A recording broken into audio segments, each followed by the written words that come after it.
Leave the World Behind is an in-house Netflix flick written and directed by Sam Esmail, the creator of Mr. Robot, and based on the acclaimed book by Rumen Alam. Pencil sketch outline. Julia Roberts and Ethan Hawke, overworked, modernly unhappy New York parents, take their 2 children on a little Airbnb vacation to what feels like the deserted island of Long Island. "We're going to leave the world behind," Julia Roberts says to someone on the phone. Late that very first night, the actual owner of the Airbnb, Mahershala Ali, and his daughter, Michaela, show up. Something's happened in the world, and they want to stay the night in their own home, if that's okay. They're willing to pay, if not. And there follows an interesting, and to me, semi-unbearable sequence of racially charged awkwardness. Leave the World Behind is a bit like a Jordan Peele, Alex Garland, and Darren Aronofsky film rolled into one. It's smart, cool, a bit alienating and uncomfortable, and delivers a mildly warm, mostly cruel reflection of who we are. It also asks a little more of you than you might be comfortable giving. But Sam Esmail smartly uses Julia Roberts and Ethan Hawke as ambassadors of the film in a way, there to get you through the door. And while those two might get you inside, you stay for Mahershala Ali and Michaela, who are really sort of the smart heart and fractious soul of the film. This is the sort of movie where you don't really care what anyone's name is, but it's also the sort of movie where when the character's cell phones stop working, you think yours doesn't work either. I wanted to look something up during the film, and my first thought was, oh, I can't, because Ethan Hawke, Julia Roberts, and I don't have cell phone service, because something really bad has gone down. As a film, it's more of a short story. It has the smallness and largeness and toughness of a short story, and it follows the less kempt rules of a short story rather than those of a bestseller novel or a typical Hollywood film, meaning it ends obliquely and along the way only gives us glimpses of its parts and pieces.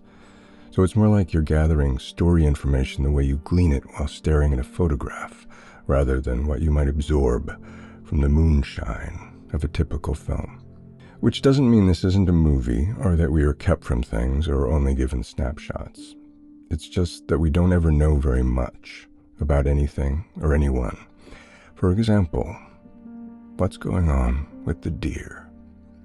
Rather than follow or root for any one individual, we are more here to witness this group of people, these 2 families, as they struggle to overlap and delight and come together. And if you feel like something's missing at the end of the film, it's probably because there's no true hero or protagonist in the movie. You start off thinking this is going to be Julia Roberts' story, and then maybe Ethan Hawke's, or Mahershala Ali, and then maybe even Michaela's. But none of the main characters is really the main character, and in short story style, it's a secondary character who is really the almost hero of the film. And even those words, hero and protagonist, are too strong for Leave the World Behind.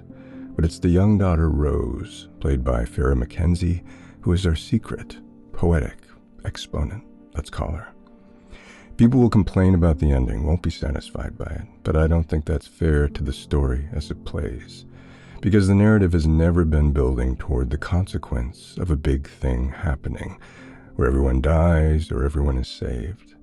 It's always been building toward elision, towards something not being done or said, towards a shared experience of what's happening, rather than a resolution of it. This is a movie that lingers in the formation of its questions. What is happening? Why is it happening? And why is something now happening to me? As a short story, it's a very satisfying film. But if you somehow hold out hope that it's an adventure story like The Walking Dead or The Stand, rather than something more like Darren Aronofsky's Mother or Jordan Peele's Get Out or Alex Garland's Ex Machina, you'll probably feel a little shortchanged. This is a movie that gets away with itself with some pretty subtle but magnificent performances, a gentle gentleman's glove slap of a story, and some possibly too artful, swirly camera stuff, which cool dude shooting style I also liked a lot too. It's thoughtful, provocative, entertaining, painful, troubling, and if the hammer falls the way the film suggests it will, it's probably pretty apt. 2 thumbs up if you like Jordan Peele, Alex Garland, or Darren Aronofsky. 1 thumb up if you don't. 0 thumbs up if you like your films white hot and your cars and bullets flying and more explosions than clouds in the sky.